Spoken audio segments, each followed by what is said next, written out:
Bonne et heureuse année 2025 à tous les abonnés qui, tous les jours, sur cette chaîne, nous écoutent et qui laissent des commentaires sur nos différentes vidéos. Toutes ces personnes qui ne cessent de liker nos vidéos et surtout d'activer la cloche de notification pour ne manquer aucune de nos publications. Je voudrais spécialement dire merci à toutes ces personnes qui partagent nos différentes publications sur la page. Puisque nous sommes en 2025 et que nos actualités portent le plus sur ce qui se passe au Cameroun, nous allons aujourd'hui nous accentuer sur la politique au Cameroun parce que c'est ce point qui marquera l'histoire, qui déterminera la suite de la gouvernance au Cameroun pour les 7 prochaines années. Cette année au Cameroun sera marquée ou sanctionnée de 3 grandes élections.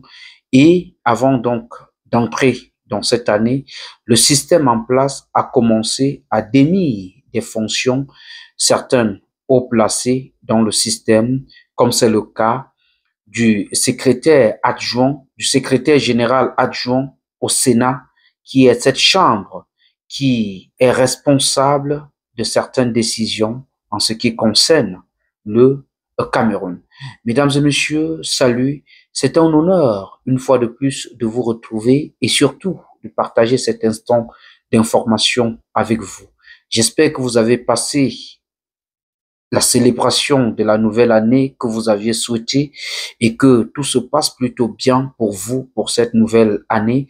Nous pouvons pour cette année que vous souhaitez que le bonheur et surtout beaucoup de succès, beaucoup de santé dans tout ce que vous entreprendrez au courant de cette année.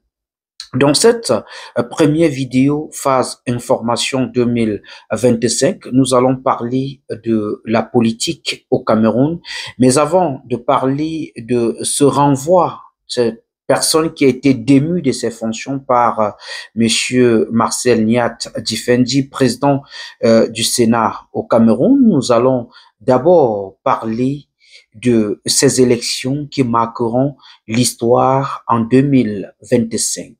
Nous sommes censés, selon la constitution camerounaise ou encore selon les lois qui régissent au Cameroun, avoir une triple élection en cette année 2025.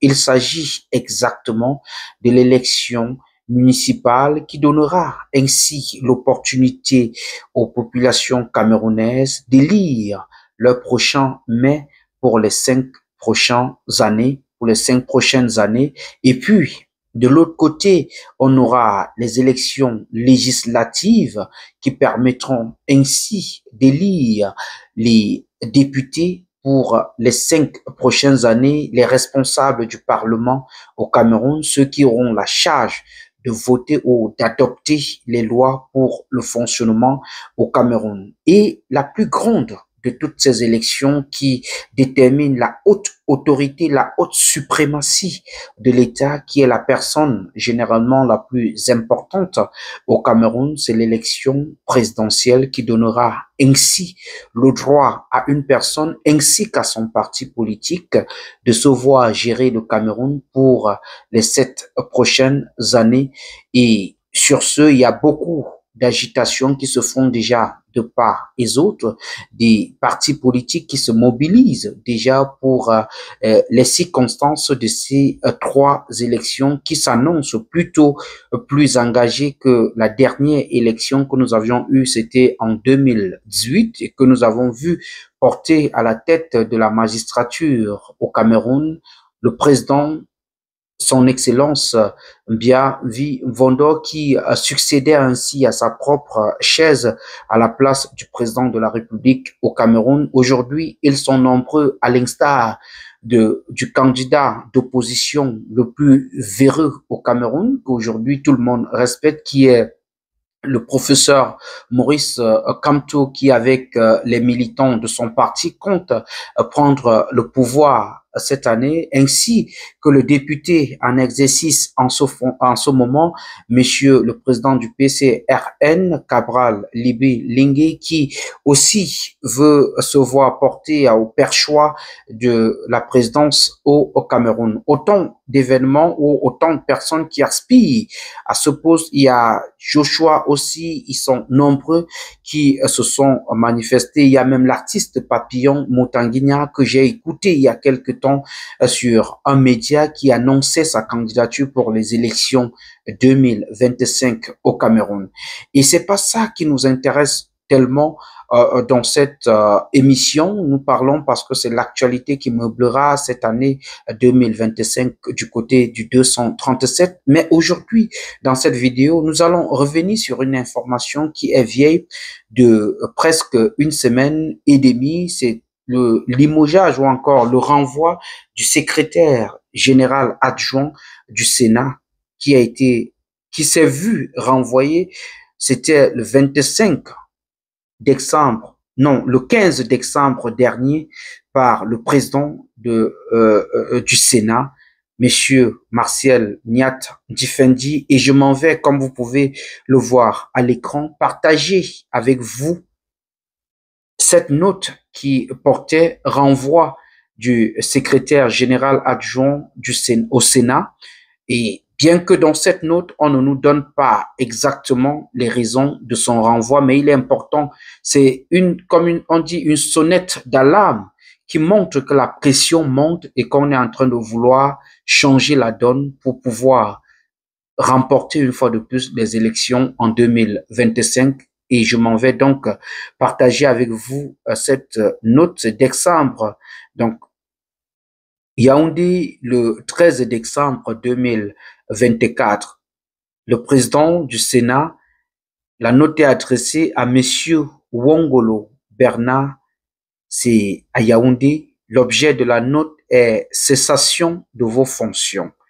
Monsieur Wongolo, j'ai l'honneur de vous faire tenir ci-joint en guise de notification les versions françaises et anglaises de l'arrêté du bureau numéro 118/AB/SEN du 11 décembre 2024 mettant fin à vos fonctions comme secrétaire général adjoint du Sénat.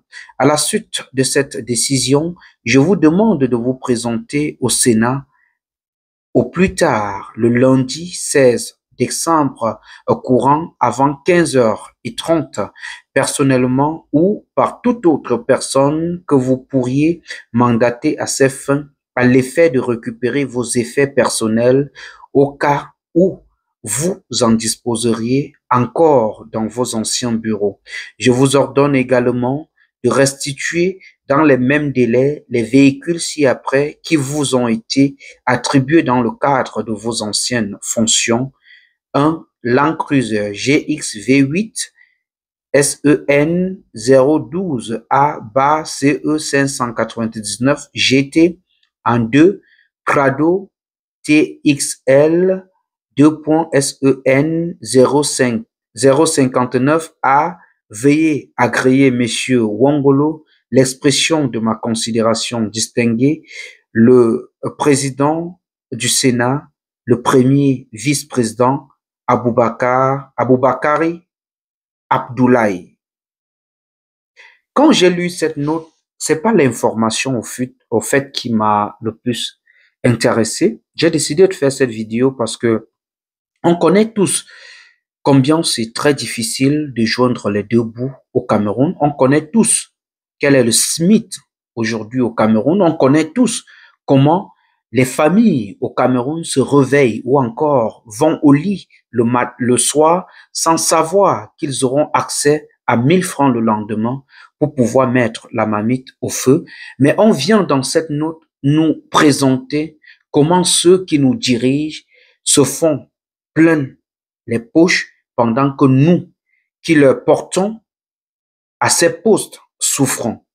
Un sénateur qui, à lui seul, dispose de 2 voitures, une Prado et une Land Cruiser, alors que les Camerounais peinent à avoir des routes dans de bon état, qui leur permettent, même s'ils ont leur argent dans la poche qu'ils veulent utiliser pour se déplacer d'un point à l'autre, c'est impossible de se déplacer sans se trouver après 5 minutes bloqué dans un embouteillage ou encore dans un nid d'oiseaux en pleine ville de nos grandes villes au Cameroun. Pourtant, ceux qui nous dirigent ont la possibilité d'avoir des cortèges qui les accompagnent ou qu'ils soient des personnes qui ne savent même pas combien coûte ou à quoi ressemble une facture d'électricité ou encore une facture d'eau. Ils ne connaissent pas, ils ne sont plus informés de ce qu'on appelle la pauvreté. Des personnes qui attendent cette année électorale comme en 2025 pour venir promettre des choses irréalisables à la population et leur laisser en partant juste un morceau de savon, des boîtes de riz, un pain, une sardine et parfois laissant ainsi les villages ou les communautés dans des guerres parce que dans des guerres de clans, des bagarres, parce que ce qu'ils ont même apporté ne suffit pas à cette petite communauté qu'ils sont venus voir et à qui ils sont venus faire des promesses. Et ce qui est bizarre, c'est que on est conscient de tout cela et chaque fois, on décide d'avoir la même chose. On prend les mêmes personnes et on reprend avec ces mêmes personnes qui n'ont pas marché hier. Mesdames et messieurs, voilà la vidéo que j'ai bien voulu partager avec vous. 2025, c'est un tournant, comme on le dit au Cameroun. On peut décider d'une autre vie pour les 7 prochaines années qu'on aura au Cameroun, tout comme on peut décider de continuer à rester dans ce système si on le veut, si on est d'accord avec. C'est à nous de décider. Merci d'avoir regardé cette vidéo, merci de partager, merci de vous abonner si vous ne l'êtes pas encore. Abonnez-vous sur la chaîne, merci de liker, merci de partager la vidéo. Merci à vous de toujours nous soutenir. Bonne et heureuse année 2025. Merci à toute l'équipe technique réunie autour de cette production. Je pense ainsi à Darol Faudan, je pense ainsi à Didier Bamba. Je dis merci à Irène qui fait un travail fou derrière nos différentes productions. Je voudrais spécialement dire merci à Stéphane Tsoben, le partenaire officiel de All Event Media, qui en ce moment est du côté du Cameroun, en train de dealer avec quelques personnes qui travailleront pour le compte de All Event Media pour l'année 2025. Merci à toi et beaucoup de courage à toi, frère, de ce côté. Pour porter la voix de cette autre vidéo, j'ai signé et j'assume. Appelez-moi tout simplement Laurent Eboué, le fils du peuple. Est-ce que j'ai besoin de vous rappeler que je vous aime? Parce que vous savez que je vous aime, mais alors, très fort.